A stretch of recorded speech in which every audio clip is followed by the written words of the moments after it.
to be like the Michelin tire doughboy after eating so many Fritos in my trail pizza because it was so good, you guys.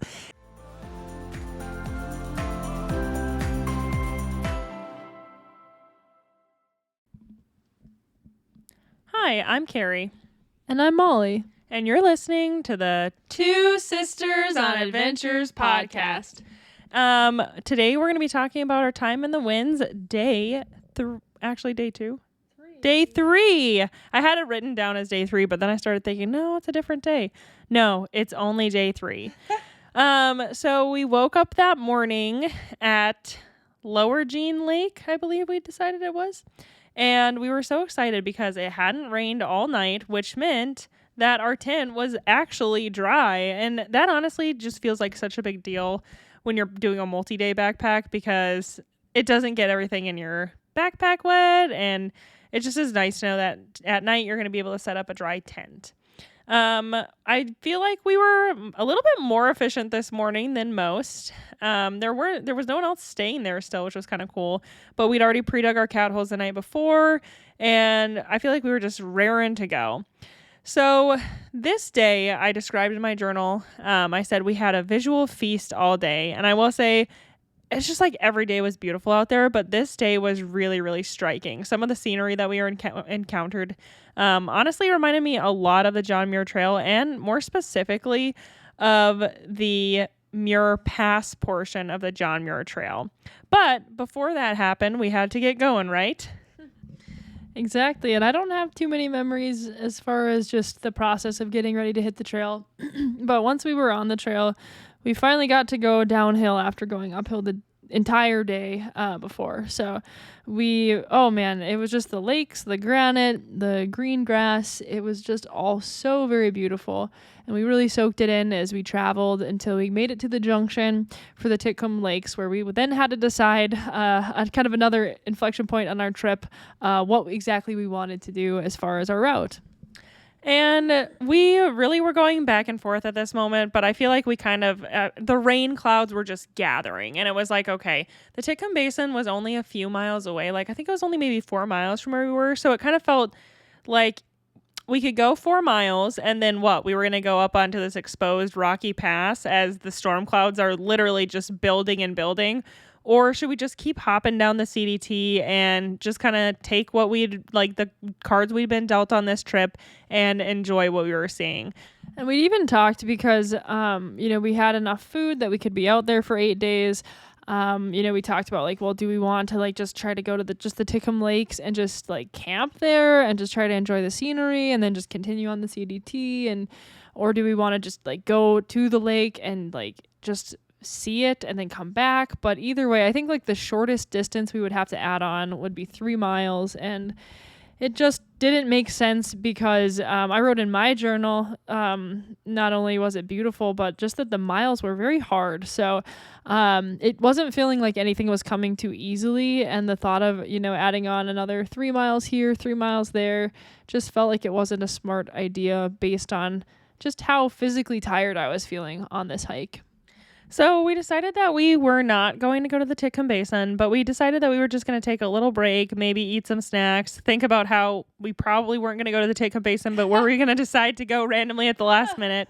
And it was kind of a convergence point, honestly, the intersection for that trail. So it was us, and then there was also this group of people. I don't remember where they were from, but they were all hiking to the Titcomb Basin, and that was kind of their destination. So they were really excited to almost be there. I think they were going to spend a couple days at the lake. And then along came a CDT thru hiker. And I remember he cracked us up because he had his little sleeping pad, obviously very accessible on the back of his backpack, but he just took it and threw it on the ground and just laid himself down on it, and he was just laying down eating his tortilla of tuna and getting every single last drop out of his little bag of tuna, which I rarely have felt like I'm interested in doing that. But as he was sitting there, I think he might have noticed the bear spray, but I think he was like, "Oh, you dropped your bear spray." And Molly's looking at her thing, and it's like, "Oh, Molly actually did not drop her bear spray." And the group with us didn't. And, they were kind of like, "Oh, that's really unfortunate. It was that father and son that were just here a minute ago." But, the winds, it's really important to have your bear spray. And so Molly was like, well, I don't have my pack on, so I feel so light like I could sprint. And she said, they just went over the hill, so I'll just run and I'll let them know that I have their bear spray. And I took off basically running up the hill, and it's like the best I'd felt the entire time in the winds. I had my pack off and I could just move without all that weight keeping me down. And so I was going up the hill and I thought, I'm going to catch these folks any minute. They just left a couple minutes ago. And I made it to the top and I still didn't see them. So I kept going, and then I could see them making their way down, and they were probably a good 100 or 200 yards away from me. So I just started yelling, and I just couldn't believe it from my vantage point. I was yelling as loud as I could, "Hey, you down there." And they just kept walking. Like, they didn't turn, they didn't pay attention at all. So that was pretty surprising for me to realize that you could have line of sight to someone and be yelling. And I guess based on just like maybe the rocks and I don't know, sound was not traveling well. So I ran a little further down the trail and finally was like waving my arms and yelling one more time. And one of them turned around and I was like, "Do you have your bear spray?" And he looked at his hip belt, and there was of course no bear spray in his little container or his holster. So I was like, "I'm gonna set it right here," and then I went back because I was like, need to eat some more snacks. Can you imagine if they would have been like, "Nope, we've got our bear spray," and then here you just like run this additional mileage and you're gonna have to bring it all the way back? It was kind of funny because I had just assumed she was just gonna like pop up there, hand it to them, and come right back, and it honestly took kind of a long time. So I'd had plenty of like resting, snacking time. I'd already kind of repacked up because it really seemed like it was gonna start raining at any minute. I feel like we were having like those little intermittent sprinkles where you're kind of like, the big show is gonna come pretty soon. So then Molly came back, and I think we had to get going pretty shortly. Her break was over. She had used it for running. So then we got to go downhill again from Tickham, which was really nice. And again, I feel like I wasn't even super disappointed to not go to Tickham just because I just was like, everything was beautiful everywhere. And it felt like we were making the most logical decision for us. So it didn't really feel like something that was too frustrating. So you kind of go in and out around lakes, and then you start heading up to go up another pass. And I think it had sprinkled on us a little bit, but then it kind of stopped raining as we crossed the basin to go up this pass, which I would never ever say that the passes here are easy, but they're just very different from the ones that I'm used to on the West Coast. Like, often on the West Coast, I'm used to just like this really intense, like vertical wall where you can't really see the top. And then you finally get there and it's like, yeah, I made it to the pass. But for this, it's like from miles away, you can kind of tell the dip and where the pass is going to be. So it kind of feels more doable in my mind. Well, this is very different than some of the other passes we did later in the trip. And if you were going off trail, the passes would be very different too. So, like Texas Pass, Carrie? That doesn't look, okay. What do you mean? You mean it's easier, or it's easier to see the pass, or the pass is easy in itself? I'm just saying it was easier mentally because I felt like I could look at it and be like, that's not the worst pass I've ever done in my life. I'm just going to go up it and it'll be fine. And I did, which was nice because I feel like, everyone's running down the pass because they've, done the hard part, and it's like, oh man. But I don't know. It just didn't feel like it was that long of a slog, and we just did it. Oh, this one wasn't a bad pass. I don't think I would say like all passes in the winds are that way, but this pass was delightfully pleasant. All passes are the same in the winds, and they're all easy, and nothing is ever hard. And I've decided that's my stance, and I'm never moving from it.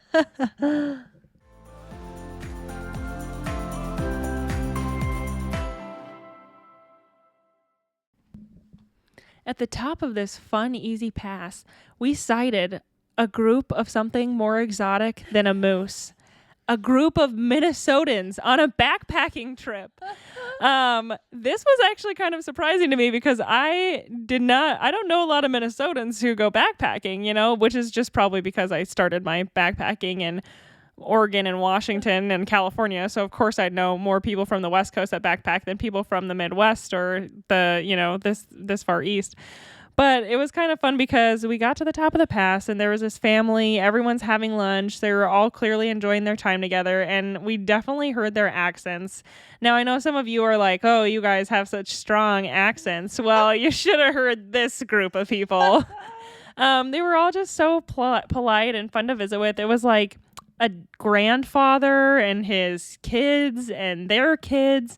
They were all just together. They were laughing. They were having a good time. Some of the, teenagers were really excited because there was one bar of service and they invited us that we could come up on the rocky area that they were on if we wanted a bar of service too. This was also a spot of my great culinary triumph. So Molly knows what I'm talking about. Yes. So I was having, we were having our trail pizzas, and we also were, as a side, having Fritos, which if you've listened to our Glacier Peak Wilderness series, you'll remember that we saw Sundog with the Fritos, and then we wanted them so bad, and now we try to bring a little bit on every trip. Well, I put my Fritos inside my trail pizza, and let me tell you, it made it elevated it. I thought I was at a Michelin restaurant or whatever those 5-star things are. A Michelin, like the tire? It's not like the tire. Oh. It's not like the tire. What? Anyway, but like I was going to be like the Michelin tire doughboy after eating so many Fritos in my trail pizza because it was so good, you guys. It's like how we talk about the best thing to have on trail is the thing that you didn't bring. Well, this is the thing that we brought, but we hadn't ever combined before. And now we were, count us, obsessed. Mm-hmm. So we really got some good time up there, but it was very cold because, again, we were kind of getting chased by an incoming thunderstorm. So, as like the front pushes in, it's like you can almost feel the weather change there because you're so exposed. And we were like at 11,100 feet as well. Yeah, and so the wind starts just blasting, and I was just goosebumps everywhere. So I think it's because the trail pizza was so good. Yeah, actually, though, I was like, oh, I have goosebumps. I will say that the dad of all the Minnesotans told us that this was the fewest people he'd ever seen in the winds. He said that most of the time that he was backpacking, because they had come to the winds like so many times, probably more than 5 or 6 times. It was a yearly trip for them. And he felt like the bad weather this week had scared a lot of people away because many times when they were in the winds, they somehow had been able to hit it on a good weather window. And this time around, it was like the daily thunderstorm thing. So he felt like there was a lot more solitude to be had in the winds this time around versus previous times he'd been there. It was also kind of a nice confirmation for me that maybe this wasn't just like the continual pattern of the winds where it's just permanently a little thunderstorm every day, which is kind of how it had started to feel. And also made me feel good about the decision that we made to stay a little bit lower. I think he had done actually some off trail in the winds when he was younger with his buddies, but he just had so many good recommendations. And yeah, I don't know. It was just fun to see a family out there having a good time together. Everybody's got a good attitude. One person had brought a chair, It was just good times. And so we headed down from the pass trying to escape the cold. And it kind of actually got randomly warm as we like dipped down into the bowl that was next to the pass, and the sun came back out. So it's like, you put your raincoat on, you take your raincoat off, you put your raincoat on, you take your raincoat off. And then we decided we were just going to kind of try to go as quick as we could. And as we were heading downhill to the next lake, there was this like techno music or something that was just like blaring behind us, and it was getting louder and louder. We were like, what is that? And then all of a sudden we were passed by the German twins that we'd seen originally in Du Bois. And honestly, as fast as they came up on us, they were gone again. Like, their music was playing so loud, but I feel like we only heard it for maybe a total of like maybe not even 10 minutes because of how quickly they caught up to us and passed us. And you could get into the whole, can of worms that is playing music on speakers on trail. And so I don't need to really hear someone else's music the whole time I'm hiking, but I had to respect these people because they were going so fast. Like Carrie said, the amount of time I listened to their music was so minimal because they were moving so much quicker than us that I was like, oh, okay, that's over. I know, it just happened so quickly. So we got down to the lake and it was finally sunny, and I don't know what made us decide to do it, but we were like, let's just sit down and enjoy this sun. And honestly, I think we laid in the sun probably for 20 minutes. The clouds just kind of blew by. We were sheltered from the wind. I accidentally sat on my water hose and I became totally wet from my water bottle. So I kind of ran out, used a little more water than I'd planned sitting by the lake. And we just honestly really enjoyed ourselves. We'd wanted to swim, but it was just way too cold to swim. But it was like one of those times where you're just letting yourself enjoy the trip and enjoy the winds. And after we got done with that, we continued down on the trail. And basically we had to leave because we would have intervals of clouds and sun. And so during the sun, it felt so nice and warm. And then the clouds would come and you'd start to get cold, but then the sun would come back. And eventually it got to the point where the amount of time that the sun was out was not enough. It wasn't long enough for us to warm back up from the clouds making us cold. And the only thing we could do was walk some more. And it was fine that we hit the trail again because now, of course, we were about to be chased by yet another thunderstorm.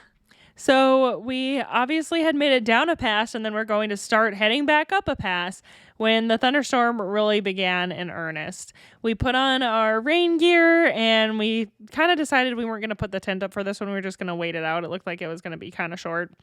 But it definitely was plenty interested in hailing. It hailed on us, I feel like, pretty intensely for about 10 minutes, and then things started to kind of wane. And we wanted to make more miles a day, so we decided, well, we were just going to keep going, and we'll see how things shape up. But we did huddle underneath this. There was this area of trees, and there was like a rock kind of with an overhang. And so we like sat in separate locations and just just tried to kind of get out of the cold and the rain. And it was like there was hail, and then the rain was just like the soaking rain. So I don't know, even though I was wearing my rain gear, then I feel like you just get kind of like cold and wet. And then we finally I feel like decided that the hail wasn't that bad. And it was worse to just sit there not moving than it was to just move in the rain. And that's when we decided to continue on.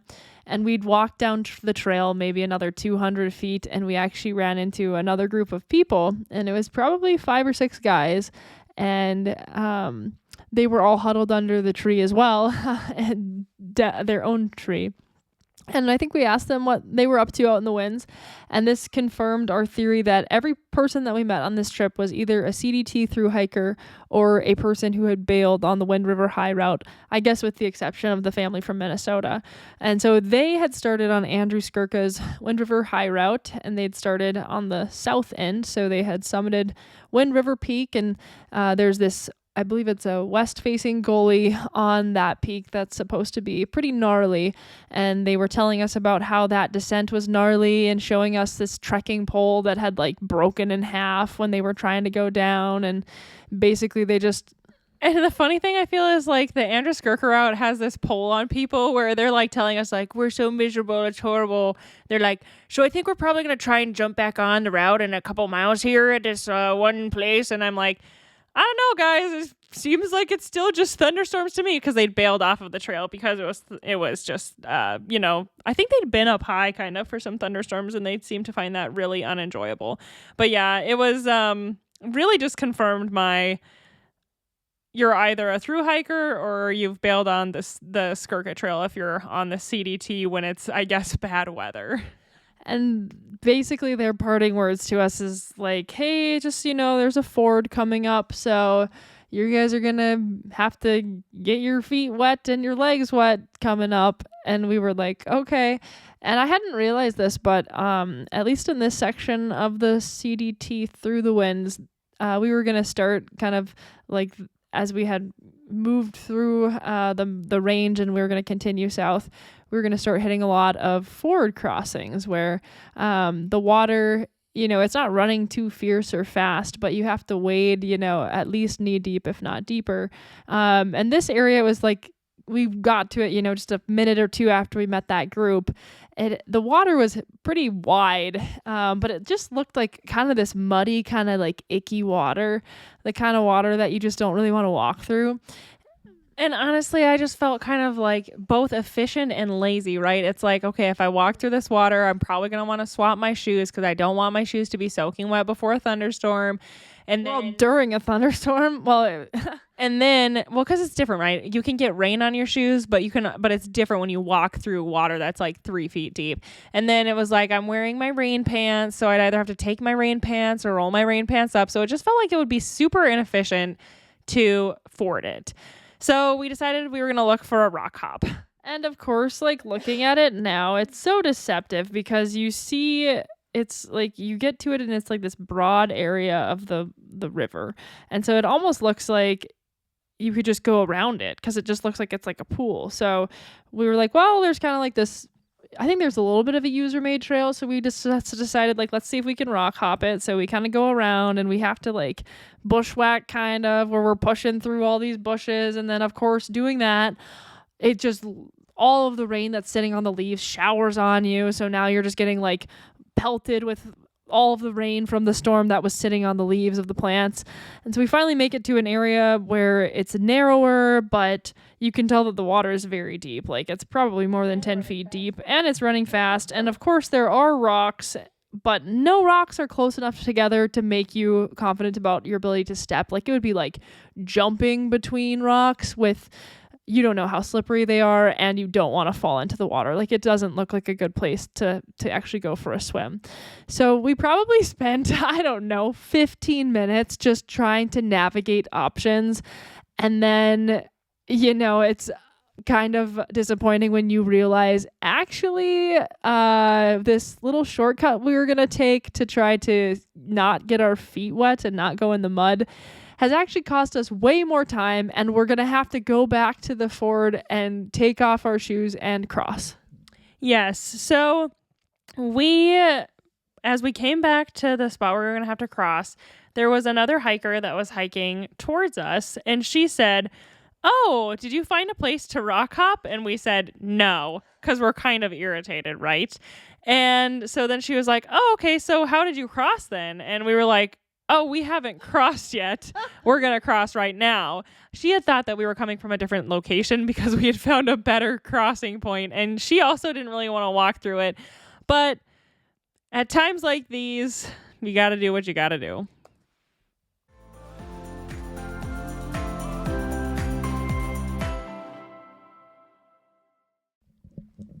So this was when we met our new friend, a CDT hiker named Lucy. So she crossed the creek in front of us, and then we crossed after her. And honestly, it was a very easy crossing because even though it was deep, it was very, very still. And I remember just being flabbergasted because Carrie and I like sit down to take our shoes and our socks off and to put on our tevas. And she is so over it. She just walks right through. Like she doesn't roll up her rain pants. She doesn't take her shoes off. She just like full like length rain pants.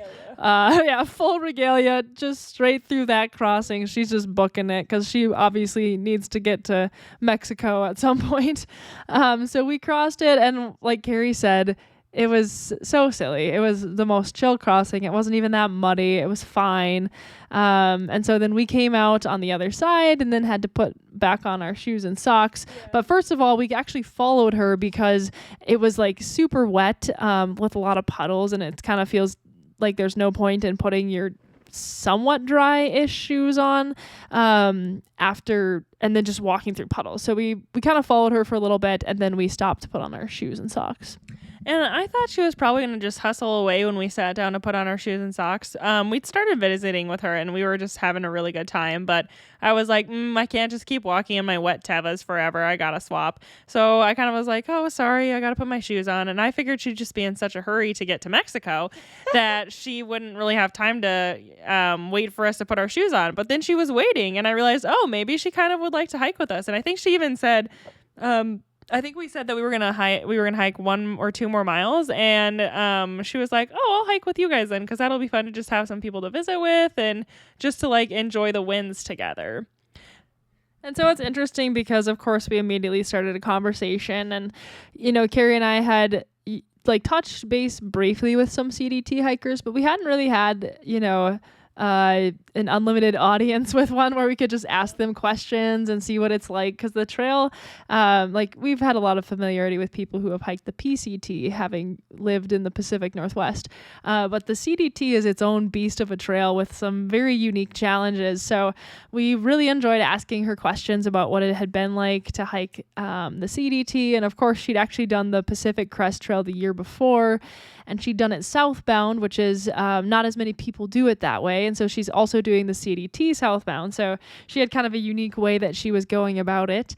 And it was really enjoyable. And honestly, like earlier in the day, I had been feeling just so tired, and like every step was almost kind of grueling. And it's interesting how just like getting the chance to like tell some new stories and hear what, you know, a new person has to say, it distracts your mind enough that all of a sudden we were like, you know, she was like towing us at her CDT pace and we were tired, but honestly the miles seemed to actually fly by, and pretty soon we had actually reached the point where we were thinking we were going to camp for the night. Yeah, and then I guess we just kept walking. One thing that was kind of funny was we were visiting about, she had been in the town of Du Bois a few days earlier, the same town that we had been in. We were kind of talking about trail towns, and she was talking about how fun it is because she said, yeah, when I was in Du Bois, I actually saw one of my friends who I hadn't seen for 500 miles or something like that, Beast. And I was like, oh, that's so crazy. I heard this guy at, you know, like the market, and I think it was Beast. And I described him to her, and she was like, oh my gosh, that's so crazy. You saw Beast. And his big hallmark was his town day outfit was literally a basketball jersey. Yeah. And we'd seen him walking along when we were actually going to eat in Du Bois. Yeah, and I had assumed that he had just gotten that from, like, I don't know, a giveaway donation box or something, but she said he was called Beast because he carried extra stuff, like he carried a town day outfit. And so, you know, you'd have to be very much a beast to carry all these extra items. But it was kind of funny because as I was talking to her, I started having this realization that the person who had been so excited to see Beast had been this girl. And she was like a girl with blonde hair, kind of similar in height to Lucy. And I'm looking at her, and randomly I said, this is kind of a weird question, but do you happen to have, like, I don't know, red and yellow patterned shorts? And she was like, looked at me like jaw dropping open and pulled down her rain pants to reveal the exact same shorts.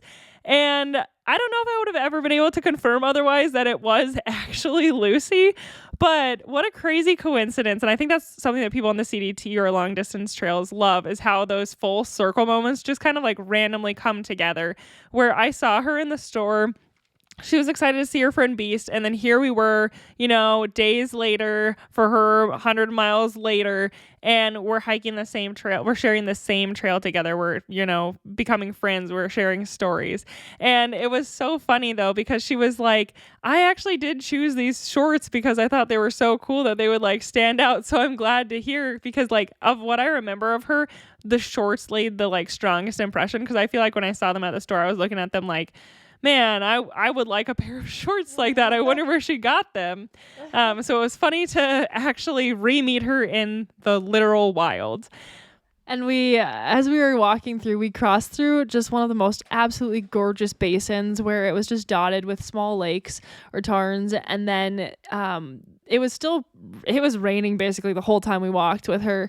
It was raining hard, so some of the clouds were obstructing the views, but you could tell that there was just nothing but sharp granite peaks rising up around us. So that was an area where we were walking our CDT pace. We were pretty fast, so we didn't take much time to stop and just stare. But it was just amazingly beautiful. And then we started to actually climb up another pass, and we did a series of like 3 or 4 up and downs over the next couple miles. And we just kind of continued to fly along. I remember at one point we paused to rest while we were climbing, and we were talking about rodents for some reason. And we were trying to remember what it was called when like rats just get like stuck together. Which is called a rat king. It was because of how tangly our hair gets sometimes when we were like through hiking. And I was talking about how my hair becomes a rat's nest. And I think she said something about like, well, her hair becomes like a rat king. And you can tell, Molly. Well, I don't even know anything other than that, okay. But it was just kind of a funny, I don't think we thought of the term rat king until after we got off the trail, but it was like something I mentally like noted, like I need to see what this is. Well, I think she was like, no, it becomes like the thing where all the rats like get trapped together in their tails and they can't get away and they die. And I was like, that is not a real thing. I've never ever heard of that rats trapping together by their tails in my life. But later when I had service, I did look it up, and it is a real thing, and it's called a rat king, and it's very disgusting, and I wouldn't really look it up if I were you. So we were just flying along, and for some reason, I just like vividly remember one of these descents from the passes was where it looked so much in my mind like Muir Pass, except like with a lot more greenery, because we obviously weren't there in September.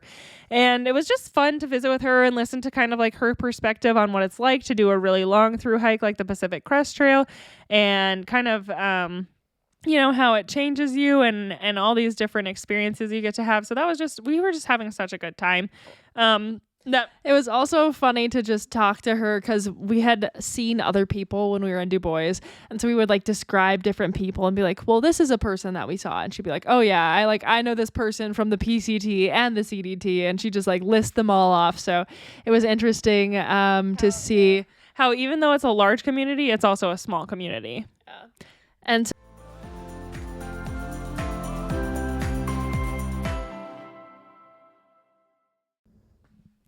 we were getting really close to our campsite actually for the night, and we had just decided to camp with Lucy that day. So we had extended our itinerary by I think 5 miles past what we had originally planned. So we stopped at a creek to fill up with water, and that's when I realized just how cold it was outside. I was still wearing my shorts and my raincoat, and everything was just very soaked through from hiking in the rain for hours.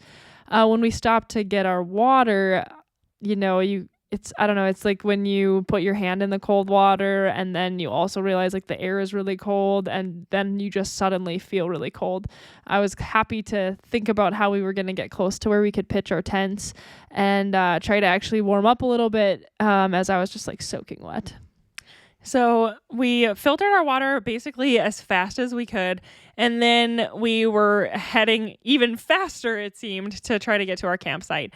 And it was kind of funny because there's a little description for an area that would be good for camping, and I feel like at first we couldn't see anywhere that would be good for camping. We were kind of like, okay, this is a total bust, this description. That's so frustrating. But luckily we were able to find a spot where we could pitch both of our tents. I think she was pretty amazed at how we were able to just jam ourselves into one tent together.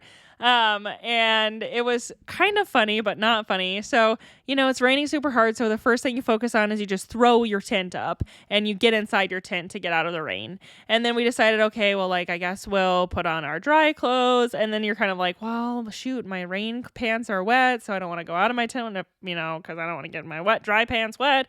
But we're changing into our dry clothes before we do anything else. And I don't know if you've ever changed your clothes in the same tent, a very tiny tent with someone else, like your sister, when you're completely soaked through. But it is an absolute feat. And I wrote in my journal, the thing that really irritated me was I put my pants on, and putting your pants on when you're wet and in that small of a tent is a chore. I don't think I turned them back around. I was just like, well, I just have backwards pants now. Yeah, I put them on backwards and I wore them that way for a while. We were so very fortunate though, because once we kind of got things situated in our tent, I think we put up, we inflated our air mattresses, we put out our sleeping quilts, and we were kind of laying there getting a little bit warmer. And then the rain actually stopped, which was awesome, because we were kind of thinking man, what do we want to do for dinner today? Because I am a person who can eat dinner in the rain and a little sprinkle, here or there. But it just felt like we were in our dry clothes because we didn't want to be in our wet clothes anymore.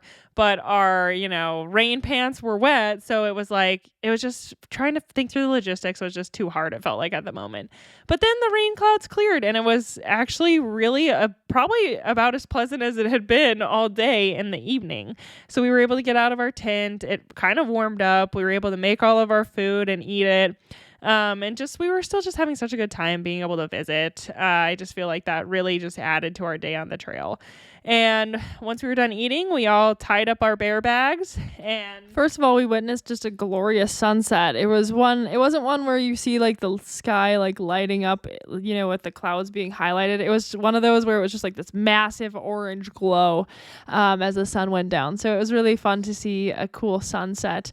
And Lucy spent most of her time in her tent, but then she did get out occasionally to get a few chores done. And we all went out to hang our bear bags.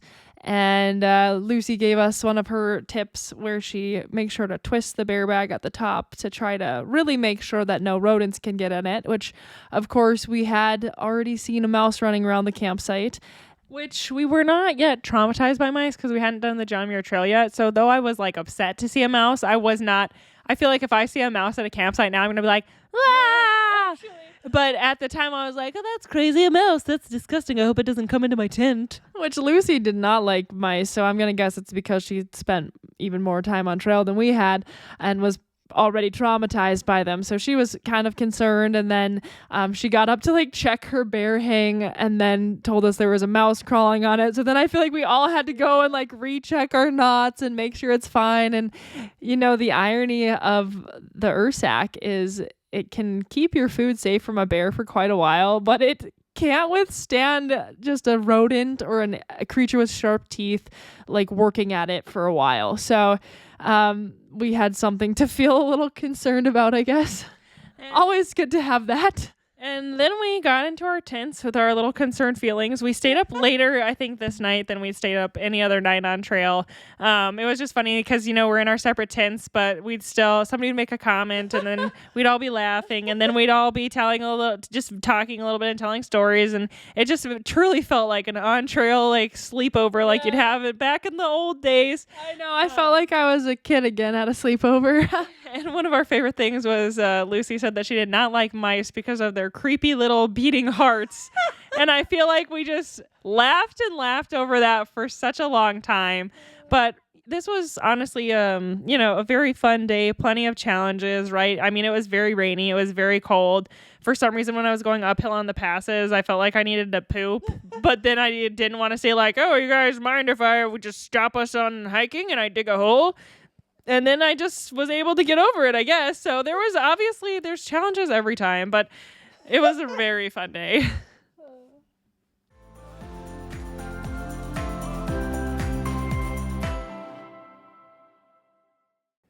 Thank you so much for listening to yet another episode of the Two Sisters on Adventures podcast. If you want to see any pictures or videos about what we talked about today, you can follow us on Facebook or Instagram at Two Sisters on Adventures. I hope you guys tune in next week for another day in the winds. Bye!